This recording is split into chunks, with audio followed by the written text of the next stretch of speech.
अस्सलामुअलैकुम व्यूअर्स, आज हम आपको दिखाने जा रहे हैं जनाब एक मंदिर है। तो ये छोटा सा ही, सिर्फ यही इमारत इसकी बची है। इसकी दीवारें वगैरह या चार दीवारी, इसका सेन वगैरह कुछ भी नहीं बचा।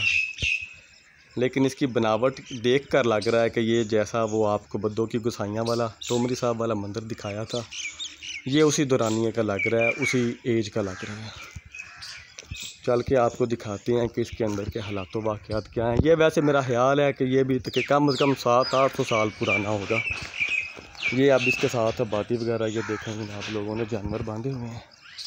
अब जगह को कोई वाली वारिस नहीं है। वो मोटी सी दीवार का एक टुकड़ा नज़र आ रहा है, उसे देखकर लग रहा है कि ये कभी वो दीवार इसी की थी। ये देखें इसकी दीवारों की बनावट, ये साथ में ज़री ज़मीन है। ये तकरीबन की 2-2.5 फीट चौड़ी दीवार है। जैसे अंदर आए हैं हम, ये देखें चारों तरफ इसका भी दरवाज़ा है पुरानी फन तमीर के मुताबिक।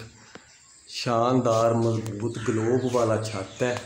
ये दरमियान में कुंडा लगा हुआ है और ऊपर चढ़ के भी किसी ने ये लिख दिया, पता नहीं अब कोई कैसे चढ़ा था। ये इसकी मेन एंट्रेंस थी। ये देखें ना, ये इसकी मेन एंट्रेंस थी। इसकी भी ये दीवार जो है ये कोई 2-2.5 फीट जो है वो चौड़ी है।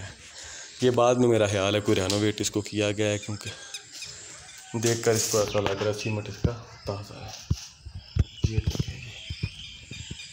ये इसमें कोई इसकी कोई तारीख़ के बारे में इधर कोई बंदा मौजूद नहीं है। अगर कोई होता तो हम उनसे पूछ लेते कि इसकी तारीख़ क्या है, कितना पुराना है, ये किसने बनाया था, इसके बारे में इंफॉर्मेशन नहीं है। लेकिन दिखाना आपको ज़रूरी समझा क्योंकि ये हमारा असासा है। महकमा औक़ाफ़ को चाहिए कि इनका जनाब ख्याल करें, इनको रेनोवेट करें, ताकि इससे टूरिज़म को हम जनाब फ़रोग़ दे सकें।